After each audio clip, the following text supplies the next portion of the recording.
Dr. Barber, thank you so much for even opening up the conversation about the different levels of grieving. It's incredible. You've already talked on a lot, but please continue about how we are to allow ourselves to grieve and just to recognize, even you mentioned being able to rely on someone just to maybe even bring you a meal or being with your loved ones so that you can take time to yourself. I realized that I had not been doing that enough. There's a quote that I say, your well-being is a prerequisite for the well-being of those around you. And I know that as a flight attendant with the oxygen mask, you have to put on your oxygen mask first. And even as I am doing that, there's still that aspect that I had not realized. This is what I also want to say. It was Mama passed in 2022. It wasn't until her birthday the next year, August 22 is when she passed away. It wasn't until June 15th, 2023, that I actually went back home and allowed myself to grieve.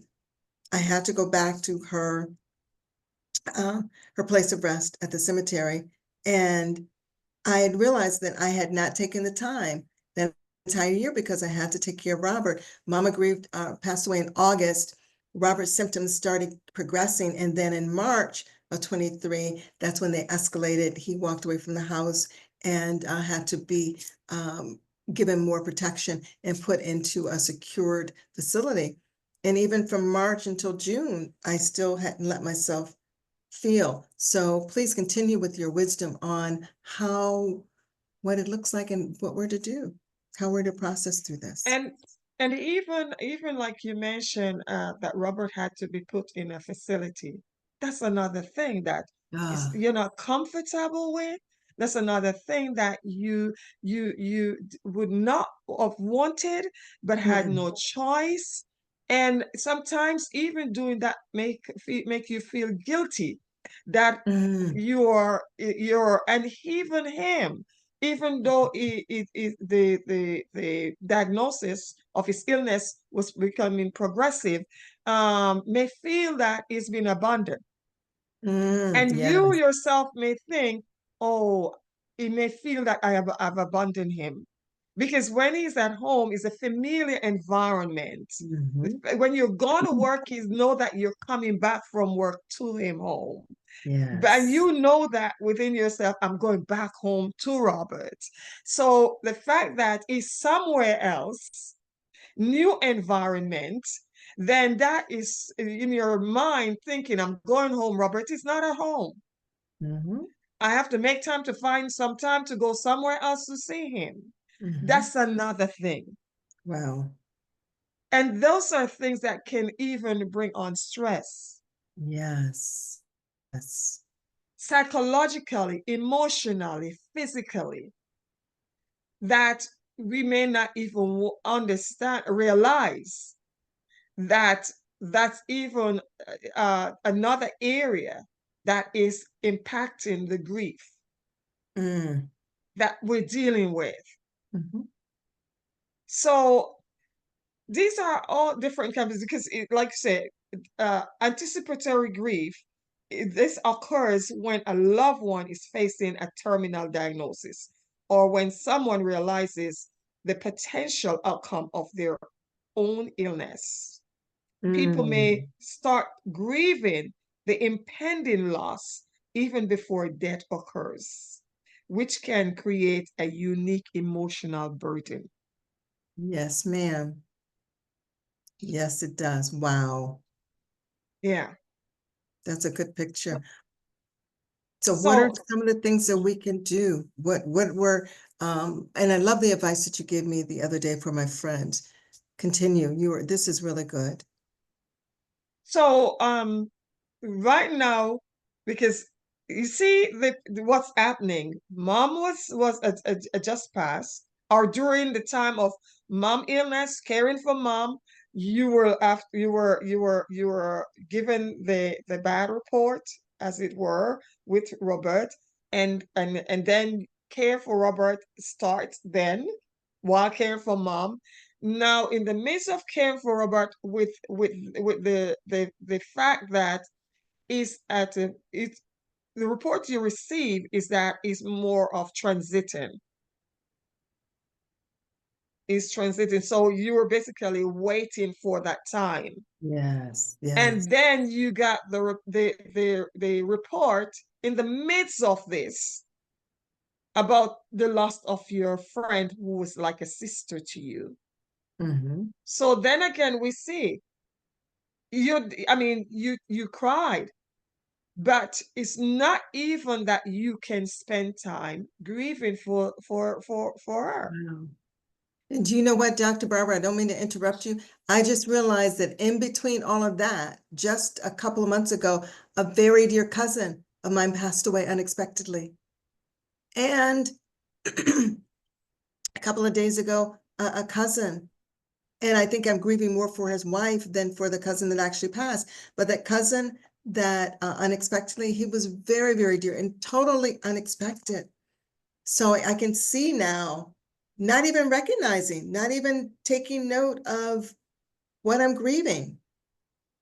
Do you find So that to be an basically, issue? exact. So basically, we're looking at compound grief, Mm, where it's mm. one after the other, and if one is not careful, it can end up in in a state of trauma.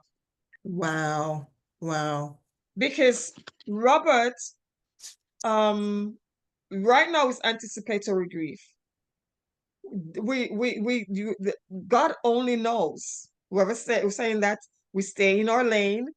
Yeah. We don't know the time based, even though the diagnosis the prognosis or Mm-hmm. that you've received is saying it's just a matter of days or weeks, and Mm-hmm. here you are waiting for that, but God Yeah. knows He has the last say. Yes. Yes. But we know that at some point we all will die. It's a part of So life. when that time comes, and Robert is expired, that's when reality will kick in.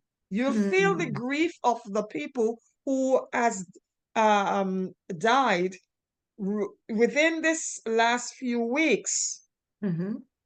which is three people that you just Mm-hmm. mentioned. Mm-hmm. That will be more impactful.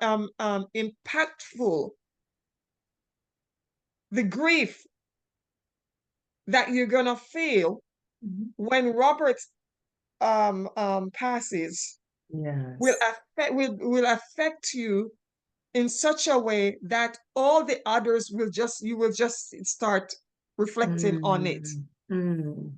Wow. because it's like now your psych your psychological um being is saying, okay, is feeling the loss of Robert, and then the friend that is a sister that you would have called is gone Mm, also, yes. so he's gonna remind you, and then your mom, who you would want Yeah. to talk to, is Yes. also gone, which is a short time. So all these people, all this loss Mm-hmm. will begin to start coming to you in a way that will compound the grief, that you start feeling like you're lost.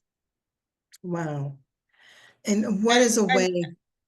Go ahead. How can sorry, I how? was gonna say, and you may feel like, who do I talk to? Yes. The Yes. people who are close to me that I want to share, that would understand me, they're not there.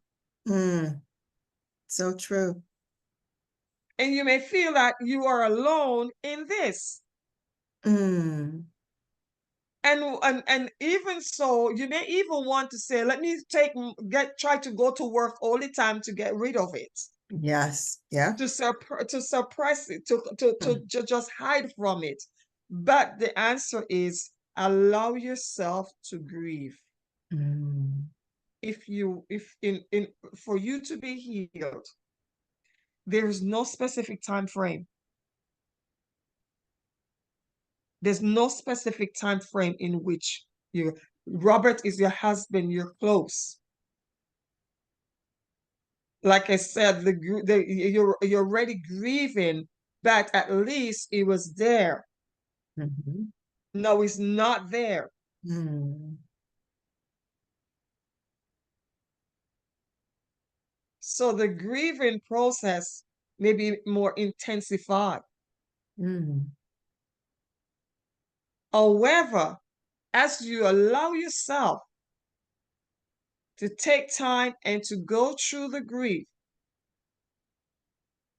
you will sometimes, like it's lost, when we lose a loved one, and before they would say, oh, you move on with life, you start a new life. There's no moving on with life and starting a new life. You have Mm. already integrated in your life the process of grief, of anticipatory grief that you've Mm-hmm. been dealing with. Yes. When he has expired, there's another level of grief that you will be integrating in the Mm-hmm. future, Yes. because your life is no more physically, but spiritually is alive. Mm. So Mm-hmm. you are living with him. You will Mm. always have him. Yes. It's Yeah. only the body of his presence is not there, but his memory, as long as you live, Robert lives with you. Mm. Mm. His memory is always going to be there. Mm. You will always love him Yes. and remember the good times you have had. Yeah. So when we understand these things, it makes us be able to grieve, and grieving is how you choose to. I love it. We're going to take a quick pause so that I want to be able to get all of this in the next segment. This is Yeah. very good. So stay tuned for our next portion.